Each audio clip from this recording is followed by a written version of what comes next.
Hello everyone, welcome to Learn with Yasmin. আজি ভিডিঅ'ত আমি পঢ়িম ক্লাছ 11ৰ বায়োলজিৰ চেপ্টাৰ 1 জীৱ জগত। আমি বৰ্গীকৰণৰ বিভিন্ন এককসমূহৰ বিষয়ে আলোচনা কৰি আছিলোঁ। আজিৰ ভিডিঅ'ত হ'ব ৰাজ্য বৰ্গীকৰণৰ এটা একক আৰু এইটো হৈছে বৰ্গীকৰণৰ একেবাৰে বৃহত্তম একক। একেবাৰে ডাঙৰ যিটো একক আছে বৰ্গীকৰণৰ সেইটো হৈছে কি ৰাজ্য। একেবাৰে হাইয়েষ্ট কেটেগৰীত ৰাজ্য থাকে আৰু কি হয় ইয়াতে কেইবাটাও পৰ্ব লগ লাগে অৰ্থাৎ আটাইবোৰ পৰ্ব ইয়াতে লগ লাগে। পৰ্বকেইটা লগ লাগি পেলাই একোটা ৰাজ্য গঠন হয় আৰু উদ্ভিদৰ ক্ষেত্ৰত যিবোৰ বিভাগ থাকে বিভাগসমূহ লগ লাগি পেলাই কি হয় একোটা ৰাজ্য গঠন হয়। উদ্ভিদৰ ক্ষেত্ৰত প্ৰাণীৰ ক্ষেত্ৰত সকলোবিলাক পৰ্ব লগ হৈ ৰাজ্য গঠন হয় আৰু উদ্ভিদৰ ক্ষেত্ৰত সকলোবিলাক বিভাগ লগ হৈ ৰাজ্য গঠন হয়। উদাহৰণস্বৰূপে সকলোবিলাক প্ৰাণী আৰু উদ্ভিদ লগ হৈ ক্ৰমে প্ৰাণী ৰাজ্য আৰু উদ্ভিদ ৰাজ্য গঠন হয়। অৰ্থাৎ আমাৰ এই যে ৰাজ্যটো যে আছে ৰাজ্যটো কি হয় দুটা ভাগত বিভক্ত হয়। এটা হৈছে প্ৰাণী ৰাজ্য আৰু এটা হৈছে উদ্ভিদ ৰাজ্য। এই যিটো উদ্ভিদ ৰাজ্য আছে উদ্ভিদ ৰাজ্যৰ ভিতৰত আটাইবোৰ উদ্ভিদ আহে। ঘাঁহ বনৰ পৰা ষ্টাৰ্ট কৰি গুল্মজাতীয় উদ্ভিদ, বৃক্ষজাতীয় উদ্ভিদ, ফুল ফুলা উদ্ভিদ, ফুল নুফুলা উদ্ভিদ, যিমান উদ্ভিদ আছে যদিও উদ্ভিদসমূহ দেখিবলৈ বেলেগ হয় তথাপিও সকলো উদ্ভিদ ৰাজ্যৰ অন্তৰ্ভুক্ত। আৰু প্ৰাণীসমূহৰ ক্ষেত্ৰত যিমান প্ৰাণী আছে যিমান পৰ্বৰ প্ৰাণী আছে সৰীসৃপ, চৰাই, মৎস্য, স্তন্যপায়ী এই সকলোবোৰ প্ৰাণীসমূহ প্ৰাণী ৰাজ্যৰ অন্তৰ্ভুক্ত হয়। গতিকে এইটো হৈছে শ্ৰেণী বিভাজনৰ আটাইতকৈ ডাঙৰ একক। ইয়াতে শ্ৰেণী বিভাজন বা বৰ্গীকৰণৰ যিবোৰ একক আছে এককসমূহ ঊৰ্ধ্বমুখী সাজনত সজোৱা আছে তাৰমানে সৰুৰ পৰা ডাঙৰলৈ। প্ৰথমতে আছে কি আমাৰ প্ৰজাতি। প্ৰজাতিটো কি হয় প্ৰজাতিটোত এনেকুৱা ধৰণৰ জীৱসমূহক অন্তৰ্ভুক্ত কৰা হয় যিবোৰ জীৱে নিজৰ মাজত প্ৰজনন কৰিব পাৰে। যেনেকুৱা কুকুৰৰ প্ৰজাতি, নিগনিৰ প্ৰজাতি।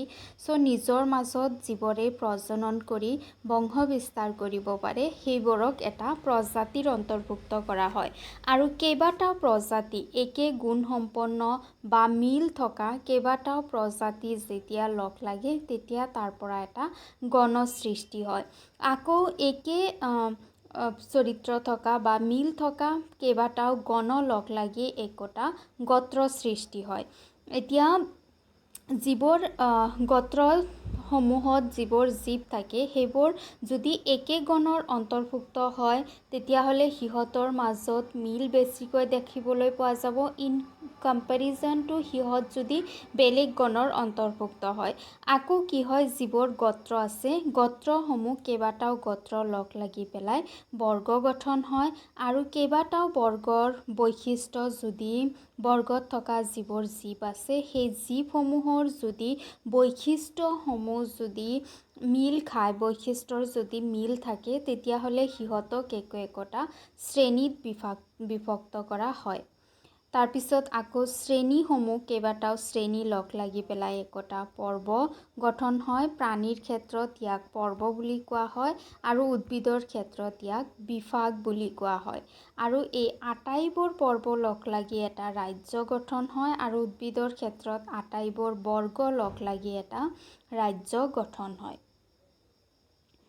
এইটো হৈছে কি শ্ৰেণী বিভাজন। যিমান আমি ওপৰৰ পিনে যাম সিমানে জীৱৰ মাজৰ মিল কমি যাব আৰু অমিল বৈসাদৃশ্য লাহে লাহে বৃদ্ধি পাব যিমান ওপৰৰ পিনে যোৱা হয় প্ৰজাতিৰ পৰা ৰাজ্যলৈ। ইয়াতে যিটো প্ৰজাতি আছে প্ৰজাতিটো হৈছে বেছিক একক প্ৰাথমিক একক বৰ্গীকৰণৰ।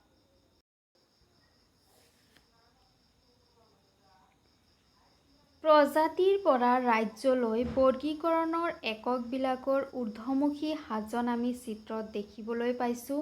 এইবিলাক একোটা ডাঙৰ একক বিজ্ঞানীসকলে আৰু যথেষ্ট বৈশিষ্ট্য সম্বলিত বিভিন্ন টেক্সা বা গোট অন্তৰ্ভুক্ত কৰি বৰ্গীকৰণৰ পদ্ধতি আৰু অধিক বিজ্ঞানসন্মত কৰিব বিচাৰে। চ' আমি যিবোৰ গোট দেখিবলৈ পাইছোঁ যেনেকুৱা প্ৰজাতি, এতিয়া গোট বা টেক্সা মানে কি? গোট বা টেক্সা মানে হৈছে এইবোৰ হৈছে কিছুমান চাইণ্টিফিক টাৰ্ম, কিছুমান বৈজ্ঞানিক নাম যিসমূহক দিয়া হয় যাতে ইহঁতক একোটা গোষ্ঠীত ৰাখিব পৰা যায়। যেতিয়া যিসমূহক এটা গোষ্ঠী বা এটা গ্ৰুপত ৰখা হয় তেতিয়া যিসমূহক যি বৈজ্ঞানিক নাম দিয়া হয় তাক টেক্সা বা গোট বুলি কোৱা হয়। তাৰ বাবে কিছুমান উপগোটৰ সৃষ্টি কৰা হৈছে আৰু যিসমূহক গোটত ৰখাৰ কাৰণে আৰু কিছুমান সৰু সৰু গোটো সৃষ্টি কৰা হয়। চ' যিটো আমাৰ চিত্ৰ আছিল, চিত্ৰত আমি বৰ্গীকৰণৰ ঊৰ্ধ্বমুখী সাজন বা হায়াৰকি দেখিবলৈ পাইছোঁ। হায়াৰকি মানে হৈছে কি? এৰেঞ্জমেণ্ট। হায়াৰকি মানে হৈছে সাজোন, তাৰমানে যিকোনো এটা যি শ্ৰেণী বা প্ৰাণী আছে, প্ৰাণীসমূহক কেনেকৈ সজাব পৰা যায়। ছাপ'জ ধৰি লোৱা পখিলা এটা।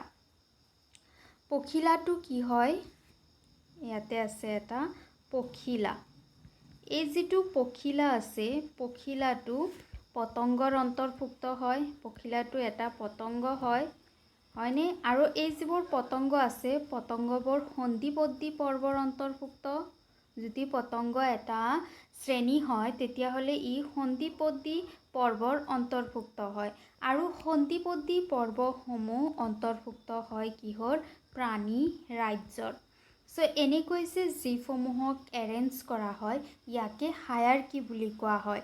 বা যেনেকুৱা আমি 1.1 নম্বৰ চিত্ৰত কি দেখিবলৈ পাইছোঁ, যিসমূহক কেনেকৈ সজোৱা হয়।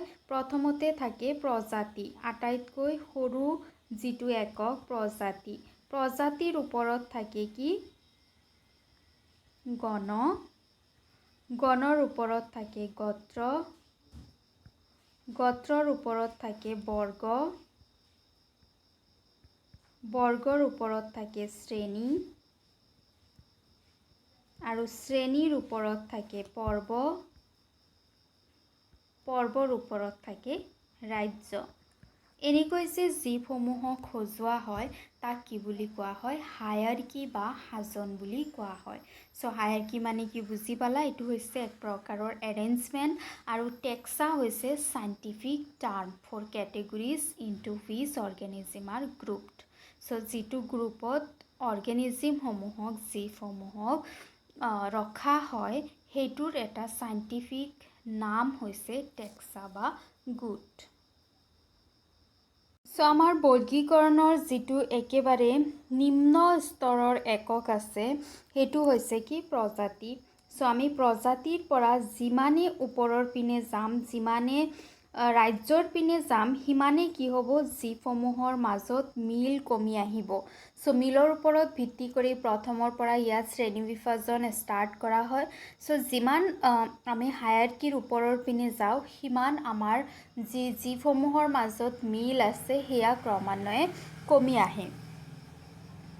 যিমানেই সৰু টেক্সন বা গোট হয় সিমানেই গোটটোৰ ভিতৰত থকা জীৱবিলাকৰ মাজত সাদৃশ্যযুক্ত বৈশিষ্ট্যৰ মিল দেখিবলৈ পোৱা যায়। যিমান সৰু হয়, যেনেকুৱা প্ৰজাতি সৰু হয়, ইয়াৰ মাজত মিল বহুত দেখিবলৈ পোৱা যাব।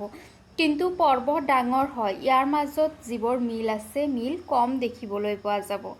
গোটটো যিমানে ডাঙৰ হয় সিমানে সেই গোটটোৰ অন্তৰ্ভুক্ত জীৱবিলাকৰ ভাগবোৰৰ মাজত থকা সম্পৰ্কবিলাক নিৰ্ণয় কৰাত কঠিন হৈ পৰে। এতেকে বৰ্গীকৰণৰ প্ৰক্ৰিয়াটো জটিল হৈ পৰে। যিমান আমি হায়াৰকিৰ ওপৰৰ পিনে যাওঁ, ঊৰ্ধ্বমুখী হায়াৰকিৰ আমি ওপৰৰ পিনে যাওঁ, সিমান যিহেতু ইহঁতৰ মাজত মিল কমি আহে, গতিকে যিসমূহক শ্ৰেণী বিভাজন কৰা কঠিন হৈ পৰে। চ' তলত এখন তালিকা দিয়া আছে য'ত বিভিন্ন ধৰণৰ জীৱসমূহৰ বৈজ্ঞানিক নামসমূহ দিয়া আছে। এইটো চাৰ্ট দিয়া আছে কেতবোৰ জীৱৰ বৰ্গীকৰণ, যিসমূহক কেনেকৈ বৰ্গীকৰণ কৰা হয় চ' সাধাৰণ নাম বৈজ্ঞানিক নাম কোনটো গণৰ অন্তৰ্ভুক্ত কোনটো গোত্ৰৰ অন্তৰ্ভুক্ত বৰ্গ কি শ্ৰেণী কি আৰু পৰ্ব কি চ' প্ৰথমতে আছে কি মানুহ সাধাৰণ নাম হৈছে মানুহৰ বৈজ্ঞানিক নাম হৈছে হোম'চেপিয়েন্সৰ গণ হৈছে হোম' আৰু গোত্ৰ হৈছে হোমিনিডি বৰ্গ হৈছে প্ৰাইমেটা শ্ৰেণী হৈছে স্তন্যপায়ী আৰু পৰ্ব হৈছে কৰ্ডেটা তাৰপিছত আছে মাখিৰ বৈজ্ঞানিক নাম হৈছে মুছক ডমেষ্টিকা ইয়াৰ গণ হৈছে মুস্কা ইয়াৰ গোত্ৰ হৈছে মুচিডি ইয়াৰ বৰ্গ হৈছে ডপটেৰা ইয়াৰ শ্ৰেণী হৈছে ইনচেক্টা আৰু ইয়াৰ পৰ্ব হৈছে সন্দিপদী তাৰপিছত আছে আমৰ বৈজ্ঞানিক নাম হৈছে মেংগিফেৰা ইণ্ডিকা ইয়াৰ গণ হৈছে মেংগিফেৰা গোত্ৰ হৈছে এনাকাৰ্ডিয়েচি বৰ্গ হৈছে চিপনডেলছ শ্ৰেণী হৈছে ডাইকটিলডনি আৰু পৰ্ব হৈছে এনজিঅ'স্পাৰ্মি ঘেঁহুৰ যিটো বৈজ্ঞানিক নাম সেইটো হৈছে টিট্ৰিকাম এষ্টিভাম ইয়াৰ গণ হৈছে টিট্ৰিকাম গোত্ৰ হৈছে পয়েচি বৰ্গ হৈছে পয়েলছ শ্ৰেণী হৈছে মনকটিলেডনি আৰু পৰ্ব হৈছে এনজিঅ'স্পাৰ্মি চ' এনেকৈ জীৱসমূহক শ্ৰেণী বিভাজন কৰা হয় যেতিয়া জীৱৰ শ্ৰেণী বিভাজন কৰা হয় তেতিয়া ইয়াক কেনেকৈ লিখা হয় যেনেকুৱা প্ৰথমতে আমাৰ আছে কি ঘেঁহু ইয়াতে ঘেঁহু লিখা হ'ব তাৰপিছত লিখা হ'ব কি ইয়াৰ বৈজ্ঞানিক নাম কি বৈজ্ঞানিক নামটো লিখা হ'ল তাৰপিছত ইয়াৰ গণ কি গোত্ৰ কি তাৰপিছত শ্ৰেণী তাৰপিছত পৰ্ব এনেকৈ ইয়াক লিখা হয় চ' আজি ভিডিঅ'ত ইমানখিনিয়ে ভিডিঅ' ভাল লাগিলে লাইক কৰিবা আৰু চেনেল ছাবস্ক্ৰাইব কৰিবা থেংক ইউ